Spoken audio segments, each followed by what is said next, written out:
Opening arguments in Donald Trump's second impeachment trial begin in 12 days. He's charged with inciting the insurrection on Capitol Hill on January 6. Republicans aren't united on whether Trump should be convicted, though most argue it would be unconstitutional. For more on the riot and its aftermath, I want to bring in former FBI Director James Comey. He led the FBI for 4 years until he was dismissed by Trump in 2017 in a very public and acrimonious falling out over the investigation into Russian interference in the 2016 election. Comey has a new book out called Saving Justice, Truth, Transparency, and Trust. Hi, Mr. Comey. Pleasure to meet you, and thanks very much for making time for our program tonight. Great to be with you. Thanks for having me. On the question of the impeachment trial, and more specifically the charge that Mr. Trump faces, incitement of insurrection, do you think he is guilty? Yes. It's an offense committed in broad daylight in front of the entire country, so yes. Do you think he should be convicted in the Senate?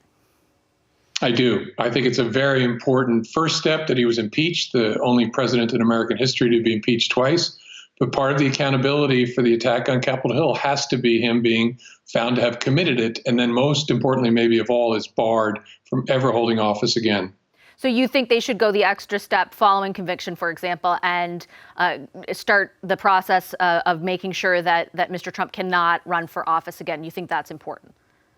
Yeah, and that's set out in our Constitution, that's one of the penalties after being convicted on an impeachment charge. And I think it ought to be imposed here. It's very important that we separate Donald Trump from American public life. Why do you think that? Because he's been the source of a radicalization of thousands, millions of our citizens to whom he's lied constantly, but especially told the big lie that our democracy was corrupted somehow during the most recent presidential election, and radicalized thousands of them to consider acts of violence on the Capitol. That kind of person is not good for this republic, this democracy. He has to be separated from public life. Were you surprised at the degree to which that radicalization manifested into violence during the Capitol Hill attack? I was not. When you tell people or convince people that the country has been stolen from them, tell them they must fight, they must fight, they must fight, and they're people drawn to this white supremacist type violence to begin with, you're going to produce exactly what your words are intended to produce. Do you think the FBI played the role it should have in the lead up to that? I don't know. I know a big part of the FBI's work when I was there and still is trying to understand the violence threat from white supremacist groups, from anti-immigrant groups. I don't know the extent to which they had a picture of what was coming and shared that with the Capitol Police. It's going to be important to find out what they knew and whether they shared it well enough to make sure that we're safer in the future. And what form should that, I guess, investigation take? Like, how significant do you think it has to be? How broad do you think it has to be? How important do you think its conclusions will be? I think we need a 9/11 commission type investigation in this country because the conduct at issue strikes at the heart of our democracy and spans branches of government. The legislative branch can investigate what the Capitol Police did. Inspectors general and the executive branch can look at their pieces, but we need a holistic look at how this happened, how we can learn from it to prevent it from happening again. Do you think, based on your experience in the FBI, it's possible, and I know you don't know for sure, obviously, what the process was in the weeks and the months that led up to what happened, but it's possible that intelligence agencies like the FBI underestimated the nature of the threat? My mind is open to all possibilities, including that one, which is why it's so important to understand who did what when, who was thinking what, who knew what. And if there were some impediments that I can't imagine sitting here talking to you, but some impediments to gathering the information, then we ought to stare at that and understand how we can make the FBI better at what it does. Circling back to the idea of accountability about what unfolded, the question of should Mr. Trump be convicted is probably a different one than will he. You're very familiar with the politics of the day. Do you think the prospect of conviction is real? Well, I thought so based on what people said after a violent assault that killed a police officer on our Capitol on January 6th.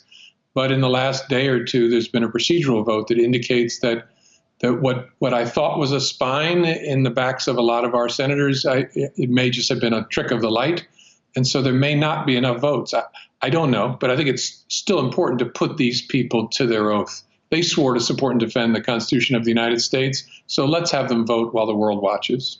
Are you, and I would note the same thing, that following the attacks, it seemed like there were many Republicans, for example, who had been previously supportive of the president, who were much more clear in their rebukes of him following that. But it does seem to have dissipated a little bit. Why do you think that is?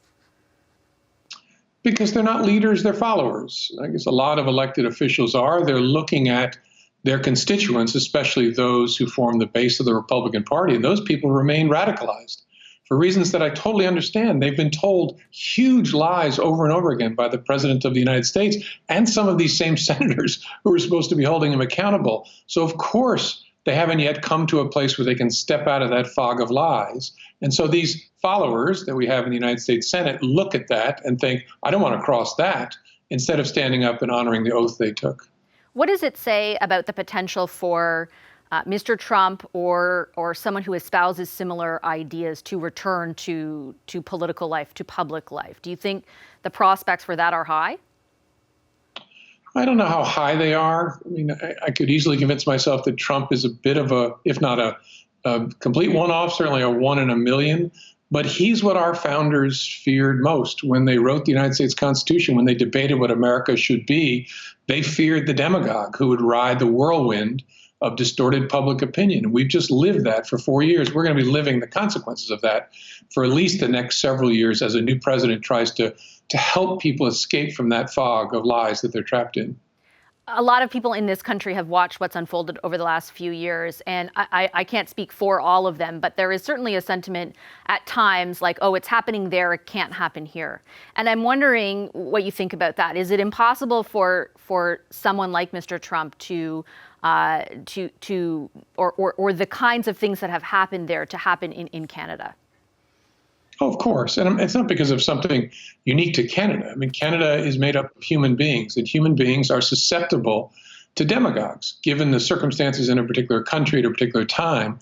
When people are told things by the leaders of their country, they reflexively believe them. And in normal times, that's healthy.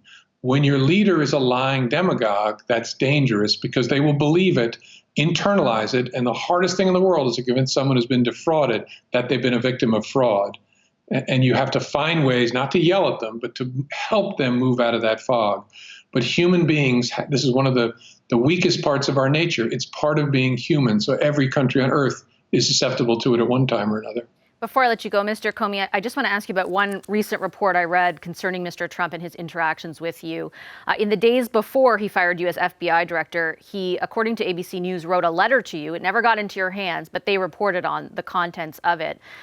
Your conduct has grown unpredictable and even erratic, he wrote, including rambling and self-indulgent public performances that have baffled experts, citizens, and law enforcement professionals alike, making it impossible for you to effectively lead this agency. Have you seen the contents of that letter at this point, and what's your reaction to it?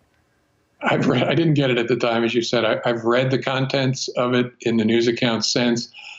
My reaction is kind of a shrug. It almost seems like a teenage breakup letter. Here are all the reasons that I hate you, I hate you, I hate you. And it's all about the letter writer. I've been called a lot of things, but erratic and inconsistent, those kinds of things. That's about the letter writer. And do you know why you never got the letter? Why he never sent it? I don't know for sure. I've seen media accounts that people around him told him the letter sounded like what it sounds. It sounds crazy. And so they convinced him to do something different, to try to blame me for something narrower in order to get rid of me because he was angry about the Russia investigation. Okay, I'll leave it there, Mr. Comey. Thank you so much for making time for us tonight. Really appreciate it. Thanks for having me, Vashi. Hi, I'm Vashi Capellos, host of Power in Politics. See more of our show by subscribing to the CBC News channel or click the link for another video.